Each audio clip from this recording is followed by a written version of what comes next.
2월 8일 목요일 아침 나눔 마가복음 1장 1절에서 11절 하나님의 아들 그리스도의 복음이라는 제목을 가지고 말씀을 살펴보도록 하겠습니다. 한번 따라하겠습니다. 하나님의 아들 그리스도의 복음.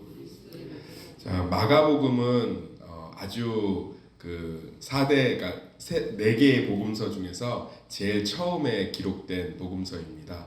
배경은 베드로의 설교를 마가가 통역했던 것 같아요. 마가가 헬라어에 능통했기 때문에 아마 이렇게 통역을 해서 베드로는 헬라어에 좀 서툴렀던 것 같습니다.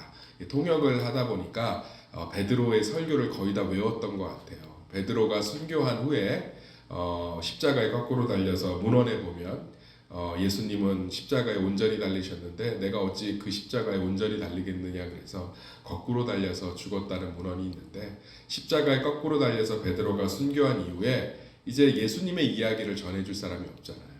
그래서 이제 사람들이 마가에게 가서 마가야, 너 베드로 사도님의 설교를 다 기억하지? 다 기억하고 있습니다. 그거를 좀 두루마리 편지처럼 책으로 좀 써주면 우리가 그것을 가지고 계속 묵상하면서 예수 그리스도가 가르치신, 주님이 가르치신 복음에 대해서 우리가 전파하고 기억하겠다. 그래서 마가가 기록한 복음이에요. 마가복음을 기록하고 나서 이 복음서를 널리 초대교회에서 읽고 묵상하고 설교했는데 좀 부족한 점이 있는 거죠. 부족했다는 건 틀렸다는 것이 아니라 더 기록하고 더 상세하게 예수님의 행적들을 기록해야 될 필요성들을 마태가 느껴서 마태복음을 만들고, 또 누가 역시 그것들을 느껴서 누가복음을 만들고, 그래서 새 복음서는 공관복음서라고 해서 관점이 같습니다. 예수님에 대한 관점, 예수님의 복음에 대한 관점, 예수님의 세상에 대한 관점이 좀 비슷해요. 그래서 마태, 마가, 누가는 공관복음서라고 해서 비슷한 관점을 가지고 있다라고 얘기를 하고 있고요. 그런데 이제 조금 시간이 좀 지난 뒤에 요한이 보니까 예수님의 인성에만 너무 초점을 맞췄구나. 그러니까 예수님 이 땅에 오셔서 행하신 행적들, 그래서 예수님의 권능, 하나님 되심, 창조주 되심, 하나님 되심에 대해서 좀 더 초점을 맞춰서 기록을 해야겠다라고 해서 마지막에 쓰여진 게 요한복음입니다. 그래서 요한복음은 시작부터가 좀 다르고 요한복음은 예수님에 대한 관점이 다릅니다. 그것은 평가가 다른 것이 아니고요. 한 사람을 볼 때도 이러한 면이 있지만 저러한 면이 있어서 합쳐져서 온전한 인격으로 표현되는 것처럼 예수님의 다양한 면들을 성령의 인도를 따라서 기록을 한 것이 바로 이제 복음서죠. 그래서 마가복음은 굉장히 강렬하고 짧으며 속도감이 있고 권능에 초점을 많이 맞추고 있습니다. 그러니까 제 설교를 들어보시면 알겠지만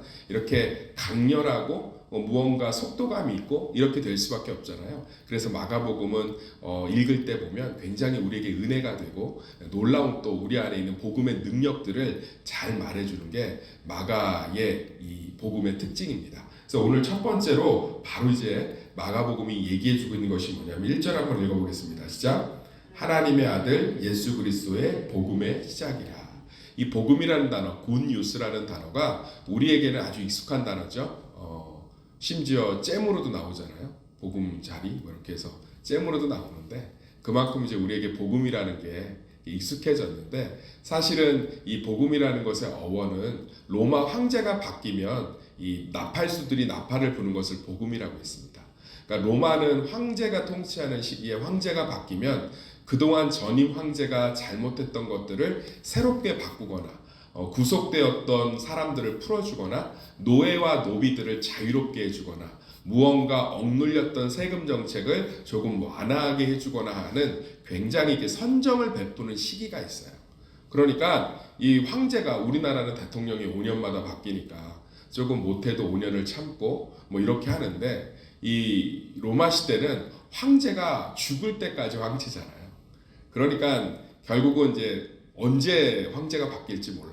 그런데 황제가 바뀌면 이 통치 기간 중에서 몇 년 정도를 시작하기 전에 그 앞 기간을 좀 좋은 소식들을 좀 선정을 베풀어요. 풀어주고 세금도 좀 감해주고 뭐 이렇게 좀 하여튼 해결할 것들을 해결해주고, 그래서 황제가 바뀌어서 나팔수를 불면 사람들이 막 소문을 내는 거예요. 야, 좋은 소문이다, 좋은 소문이다. 이제 황제가 선정을 베푼다 뭐 이러면서 황제가 바뀌었을 때 나팔을 불면서 알리는 걸 복음, 굿뉴스라고 했어요. 그런데 오늘 똑같은 예수님이 이 땅에 오신 게 너무나 좋은 소식. 지금만 들어도 감사하죠. 자영업자들 국가에서 한 달에 500만 원씩 지원하겠다. 그리고 억울하게 갇혔던 죄수들 풀어주겠다. 뭐 교육비도 이렇게 지원하겠다. 뭐도 하겠다. 뭐도 하겠다. 우리 지금 말만 들어도 되게 가슴 뿌듯하잖아요. 정말 듣고 싶은 건 천황지역 다 분양해주겠다. 뭐 저가에 그러면 너무 좋아하지 않겠어요? 그런 것처럼 이렇게 황제가 바뀌면 사람들 마음이 막 쿵쾅쿵쾅 뛰었을 것 같아요. 너무 좋아서. 황제가 바뀌면 몇 년 정도 이제 정해진 기간 동안에 선정을 베풀기 때문에 와 진짜 황제가 바뀌었다는 소리가 사람들에게는 굉장히 이렇게 기대와 삶에 대한 에너지의 충만이었을 것 같아요. 갇혀있던 아버지가 돌아오는 것이며 내가 너무 많은 세금을 내는 것을 다시 돌려받는 것이며 어떤 억울하게 당했던 일을 해결받는 일이고 나를 움켜쥐었던 문제에서 자유롭게 되는 거니까 막 기분이 너무 좋았을 것 같아요. 그래서 황제가 등극하면 온 로마의 통치 가운데 있는 나라가 막 기뻐 들떴어요. 제가 질문하겠습니다. 예수님이 오신 게 정말 이렇게 좋으세요? 그럼 우리는 복음에 대해서 무언가 굉장히 많은 걸 놓치고 있는 거예요. 마가는 직설적으로 표현하고 있는 거예요. 예수 그리스도가 오신 것, 지금 이게 우리 헬라의 문화권에 있는 사람들로서 한번 듣는다고 상상해 봅시다. 예수님이 오신 건 황제가 바뀐 것이다. 예수님이 바뀐 것은 황제 선정기간이 선포된 것이다. 예수님이 바뀐 것은 너희들의 문제가 완전히 해결된 것이다. 전혀 우리는 기쁘지 않죠. 부활절이나 성탄절날 행사의 분위기에 취해서 좀 억지로 끄집어낼 수 있어도 이 사실, 그래서 선정기간이 선포돼 주로 3년 정도로 선포합니다. 주로 3년. 3년 정도는 로마가 축제가 끊이질 않아요. 너무너무 서로 좋아해서. 정말 그럴까요, 우리는 복음에 대해서 너무나 많은 걸 믿지 못하고 있어요. 따라합시다. 예수님은 모든 것을 완성하셨습니다. 그 예수님이 오심이 얼마나 좋은 소식인지 마가가 차근차근 이제 마가복음 전체를 통해서 설명할 거예요. 아마 2월 전체가 마가복음 11장까지가 아마 매일 성경 커리인데 그걸 통해서 예수님의 오심이 우리 가운데 진짜 기쁨이 되기를 예수의 이름으로 축원합니다. 그 이야기가 이제 2절부터 3절이 무슨 얘기냐?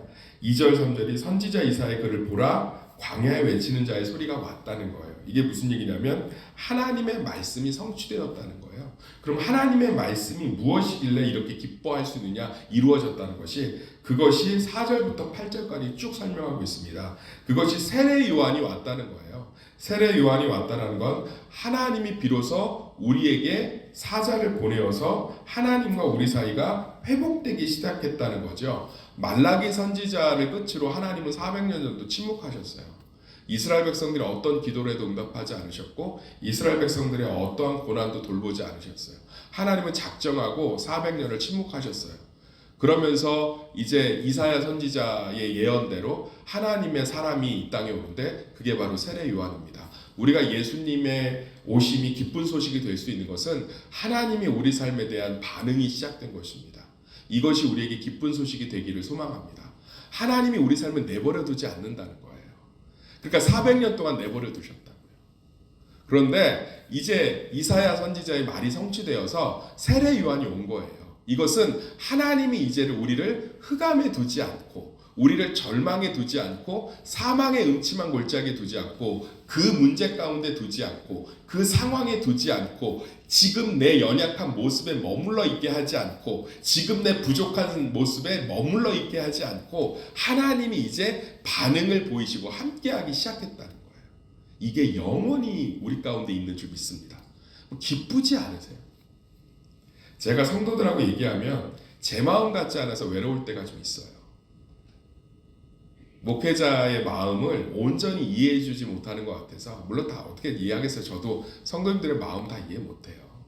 근데 사람이라는 게 그렇잖아요. 힘이 들고 외로울 때 또는 어떤 문제 앞에서 또는 결정 앞에서 혼자 고민하고 있을 때 또는 이게 아니다 싶은 생각들이 들 때 그것을 온전히 공감해주지 못할 때 참 굉장히 이렇게 외로움을 느껴요. 반대로 그것들에 대해서 온전히 공감해주고 그 생각들과 같은 생각을 가지면 그게 소수라 할지라도 굉장히 힘이 나고 무언가 이렇게 자신감이 좀 넘칩니다. 내 마음을 알아주는 사람이 있고 나와 함께하는 사람이 있기 때문에. 사랑하는 성도님들, 하나님이 내 삶에 함께하기로 결정하신 게 이루어졌대요. 하나님은 지금 내 삶에 함께하고 계신 거예요. 우리 삶 가운데서 그것을 날마다 떠올리고 확신해 보십시오. 이것은 너무나 놀라운 일 아닙니까?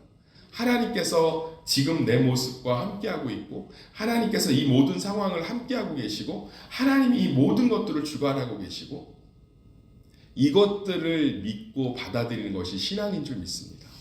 복음은 내가 무언가를 열심히 해서 얻는 세상의 길로 가는 것이 아니라 그리스도가 십자가에서 이루신 사건을 받아들이는 거예요. 그러면서 그것을 누리는 겁니다. 제가 간증을 하나 하겠습니다.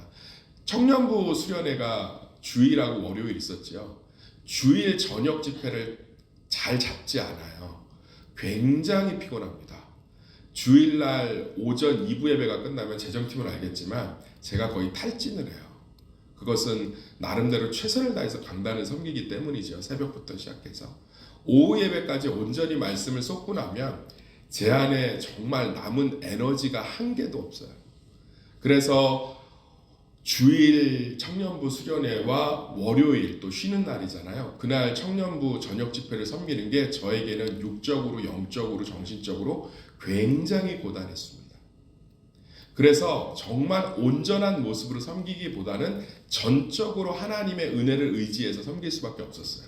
그것은 육적으로 보기에는 완전히 연약함을 의미하며 제가 온전한 열정과 정신 상태로 말씀을 전하기에는 상당히 고갈된 상태였다는 것을 의미해요. 그런데 어제 이제 피드백들이 좀 들어오기 시작했어요. 수요예배 때 그동안 안 보였던 청년이 제가 너무 반가워서 어쩐 일로 이렇게 보였냐 하면서 피드백을 보내주고, 이제 좀 그동안 수련회 같은 걸 안 가봤던 청년들의 피드백들, 놀라운 거죠.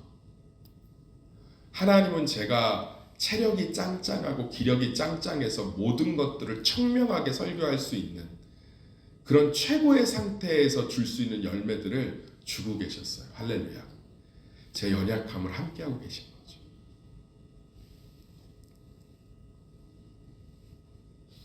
제 연약함을 함께하고 계신 거예요. 사랑하는 성도님들, 복음이 왜 그렇게 기쁘냐고요? 함께하기 시작한 거예요. 한번 베드로의 설교를 이 시간에 듣고 있다고 생각합시다. 예수 그리스도가 오심으로 이제 우리는 선정기간이 시작됐다. 영원히 그분이 우리의 놀라운 강압적인 세금 가운데, 그분이 우리의 가난 가운데, 그분이 우리의 고통 가운데, 그분이 연약함 가운데 반응을 시작하셨다. 함께 하셨다. 이제 하나님이 우리를 내버려 두지 않는다. 영원히. 이것이 명절의 시작에 우리에게 진짜 복된 소식이 되기를 예수의 이름으로 축원합니다. 그러면서 계속적으로 얘기하고 있습니다. 그가 우리의 죄의 문제를 해결했다는 거예요. 그래서 세례 요한은 회개를 선포하고 정말로 다시금 하나님의 백성들이 돌아올 것을 얘기하고 있습니다. 예수 그리스도는 죄의 문제를 해결하시면서 하나님과 우리 사이를 완전히 회복하신 줄 믿습니다. 그래서 하나님은 우리 삶을 사랑과 은혜와 관심과 개입하는 마음과 눈으로 바라보시고 함께 하시는 줄 믿습니다. 그러면서 8절을 한번 읽어보겠습니다. 8절 시작. 나는 너희에게 물로 세례를 베풀거니와 그는 너희에게 성령으로 세례를 베푸시리라. 그러니까 그 하나님께서 성령을 우리에게 보내셔서 놀랍게 영원히 통치하고 함께 하시는 줄 믿습니다. 우리는 육신의 예수님을 보지 못했지만 성령 하나님을 통해서 우리와 동행하고 우리와 함께 하시는, 영원히 나를 떠나지 않는, 영원히 나와 함께 하시는 예수 그리스도의 굿뉴스가 지금도 우리의 굿뉴스가 되는 줄 믿습니다. 그러면서 예수님이 요단강에서 세례 요한에게 받으신 것들을 표현하고 있습니다. 이것은 예수님이 얼마나 겸손한 메시아인지를 설명하고 있습니다. 예수님은 교만한 압제적이고 통치적인 분이 아니십니다. 강압적인 분이 아니십니다. 예수님은 자기의 피조물인 세례 요한에게 세례를 받으실 정도로 겸손한 왕이었습니다.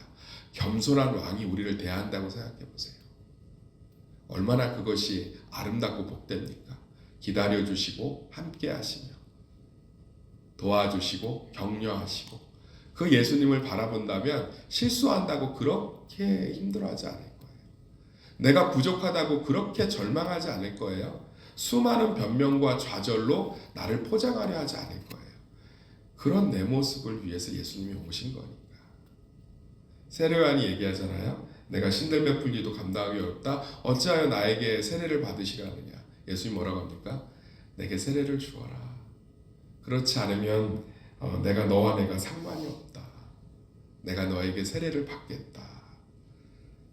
이건 놀라운 거 아닙니까? 온 우주 역사에서 창조주가 피조물에게 세례를 받고 있습니다. 그때 하늘로부터 이런 소리가 들립니다.